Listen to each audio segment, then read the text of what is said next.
Brennan Schaub versus Nate Diaz drama. And you look at, I get it. A lot of people don't like Brendan Schaub because who he's got lucky to be friends with. And they feel like people have used their leverage to hype them up or bring them with, right? Yeah. You're like, man, you just got a comedy show because you're friends with Joe Rogan and you got this, kids did that. And like, you're like you say, he just finds new hobbies all the time. And you know what I mean? I'm a fan. I like Brendan Schaub. I've been a fan. I liked him when he was on a Fighter Kid. Now, yeah, I don't know what he's done outside that I don't see. I've heard things. I like a OG Fighter and the Kid, like when it was on Fox or when they first separated from Fox, you know, when they first went to their new studio and whatnot, when they just got their producer Chin and all that. I liked Fighter and the Kid at that point. And then I would say they had maybe a 1 to 2 year run after they left Fox where they were like, it was quality. They were pumping out episodes. They had great guests. They had good banter, good back and forth. And then after the Callan, that's when I kind of saw things change for Brendan. After the Callan allegations happened and the show took a hiatus away from Callan, and then he did the Fighter and the Kids where he brought those other 2 comedians on, and then he was really like guest heavy because he didn't have the Callan dynamic to bounce off of. Then I started to see Brendan jump from hobby to, you know what I mean? And it was just like, it's like every like 6 months, like if you don't watch Fighter and Kid for 6 months and you go back and watch it again, it's like Brendan's a whole new person at that point. He's got new hairstyle. He dresses completely different. He's always been that though. Yeah. You know what I mean? Well, he's always been, to me, he's also the guy that gives himself nicknames. And that's always been a weird thing to me. Nicknames are earned, they're not given. You know, you don't just get a 1T soft T on your name unless you've earned it, right? Yeah, you gotta earn that shit. I mean, I think he's played this game almost perfectly. Granted, what he's been accused of outside of his botting, right? I don't know if that's true or not, but you know, he's marketing himself. Now, did he overstretch himself and have way too many shows? So now all you do is see Brendan Schaub all over the place, and you're like, he had the, and you're just like, dude, if he would have just kept it Fighter and a Kid, it would just stay funnier. But you stretched your comedy so far that you're diluting all your products. Yeah, I don't know, but is that a money move? Is he making more money that way? He had like 5 pods. I know, but is he making more money that way? Oh, I'm sure. Like, I'm sure people love this so far. We're getting good reviews. If Matt starts Matt and Kenny start a PGF podcast, and then Kenny does, you know, the Freak Hour or something with the freaking, you know what I mean? And then like we really dilute ourselves and we're everywhere. It's gonna grease our pockets. Okay, so but people might be like, I'm tired of looking at these fucking guys. So I think the same way that you could do all that without diluting your product is what Segura's done, where they have essentially created the Your Mom's House network, and then they host other people's podcasts that they enjoy on their network. So now they're still building their brand, but they're using other personalities to do it so that Tom and Christina aren't stretched thin and doing too much to where they're oversaturating the market. Does that make sense? I think Brennan just oversaturated the market, and it was just like, that's the thing. But the market was so new. It was kind of like jiu-jitsu is right now for us. Yeah. It was new. There was no MMA podcasts. Right. There was you know what I mean? Yeah. And so he had that with Fighter and the Kid, and that's what was cool about Fighter and the Kid initially, is it was, you know, Callan is an MMA fan, then you got this MMA fighter, and they had a good perspective. And then because Callan was a comedian, there was like some comedic factor to it and whatnot. It was a great dynamic. The problem is that I don't think Brennan has that dynamic of a personality, so when he stepped away, or not when he stepped away, but when he did just the second pod, just the Big Brown Breakdown that he was doing with Showtime, that was more just fight centric, and it was just him, kind of a talking head, kind of like the Chael, you know, bad guy Inc. or whatever, and it worked. It wasn't until he started doing the partnered podcast with Theo, and so it's just like, now you're doing the same thing that you do with Callan. You just have a different guy you're doing it with. And it became too much of that, because that was literally the same basic product, just repackaged multiple times. And I guess too, that's why this is a balanced podcast, because you feel one way, I feel the other. I feel like we should not judge a guy for wanting to be something more than just a guy who talks about fights. No, you know I what agree mean? with Like you. you know what I mean? Like it was too much or too like it was right. Like King and the Sting was essentially just an extension of Fighter and the Kid because Fighter and the Kid stopped being about the fights, if that makes sense. Once Callan kind of went away, he just kept having comedians on because they're funny and they're entertaining. So then he dove headfirst into comedy. So then it tried to become like a comedy, funny podcast. And then he tried to do the same thing with King and the Sting, and he tried to basically rebrand this. It was repackaging the same product over, but just putting a new label on it. But the problem was he wasn't doing it like ending one and starting a new one. He had 3 different podcasts that were all essentially the same podcast, just with a different co-host. So that's where when it comes to the Nate Diaz situation. Yes. Back to on topic. And a guy, Brandon Schaub, some people say has not got a lot of W's lately.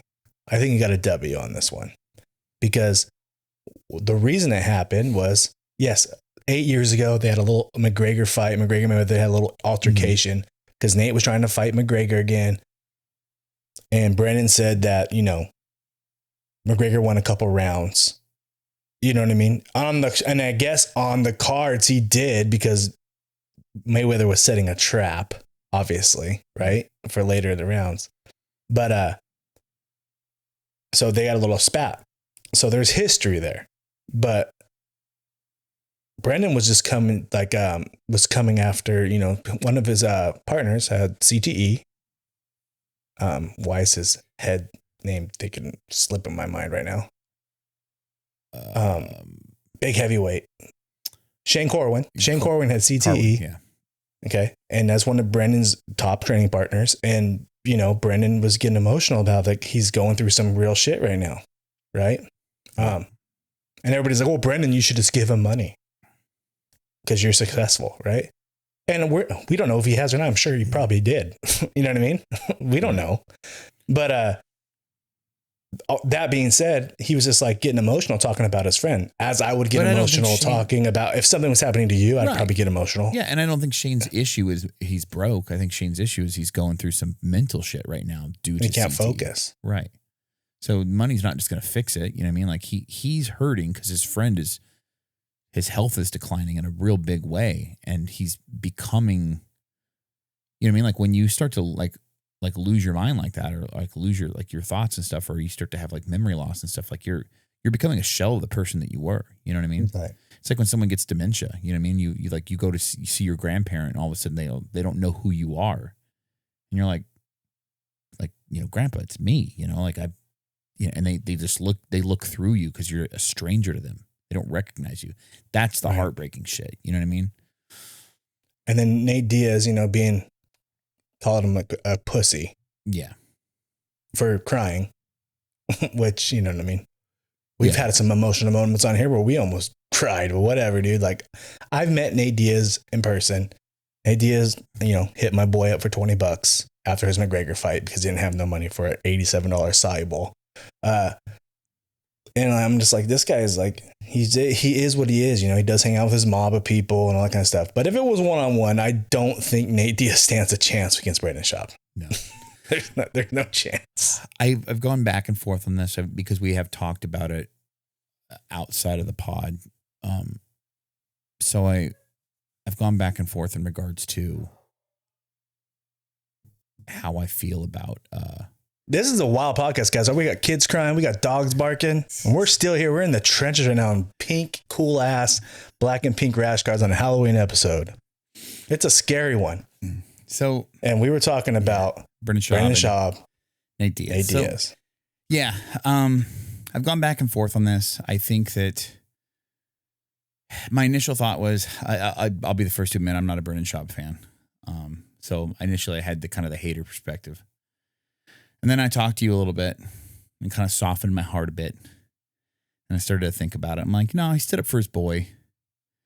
But then I kind of went back and forth and I'm like, some things don't need to be posted online. Like I think Brandon Schaub is a content whore, and I think he posts everything on the internet. And sometimes I think it's too much. And I don't know how much you know about like the drama with him and Bobby Lee and Bobby Lee's ex and whatnot. Like that became way too much personal drama that was broadcast to the world that didn't need to be, in my opinion.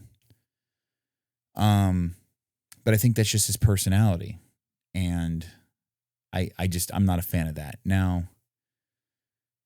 from a friendship standpoint, you know, I get him getting emotional about his friend. Do I think he should have talked about it on the internet?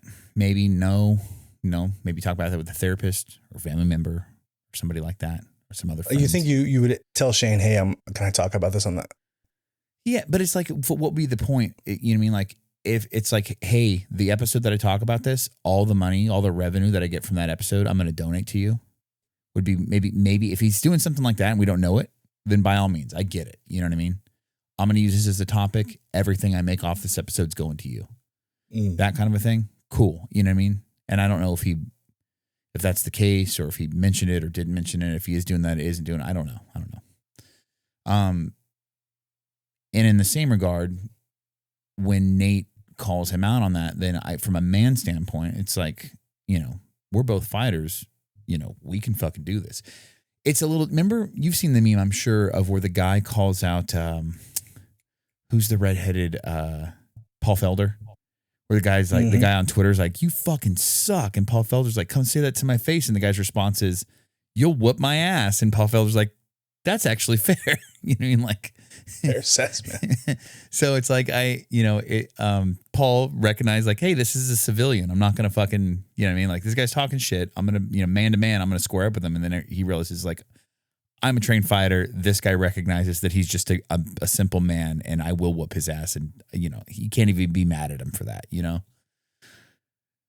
But in this case, they're both fighters. And Brennan was like, I'm not out of shape, bro. Like, we're probably not all that far off from weight. You know what I mean? Like, walk around weight. Like, I'm walking around at about 240. You're probably walking around at about 215, 220. So let's just fucking have a grappling match. You know what I mean? You're you're a black belt and self-proclaimed like baddest dude in jiu-jitsu in the UFC. I'm legit. Let's go. You know what I mean? Like, it doesn't have to be a punching fight. Right. Let's go to your wheelhouse. I'll come to your specialty and I'll whoop your ass there. But like I'm saying, it wasn't like Brennan was asking for it. Nate started it. I agree. No, I agree. So it's like he called out, like, Brennan was going to do that. Right. You know what I mean? So Brennan was just responding. Right. Yeah. Nate has made more money than 90% of all the fighters, right, which is true. And I will say too, if Nate, like, let's say this, Nate said it publicly on social media. So if Nate just texts Brennan, you fucking pussy, that's a different thing. If Brennan then broadcast it, you know, shared the text message screenshot and then went on, then I would have more of an issue with it. Like, you know, again, this took me a lot of time to kind of process. But if Wilties comes out and starts shitting on that podcast on his stories, right?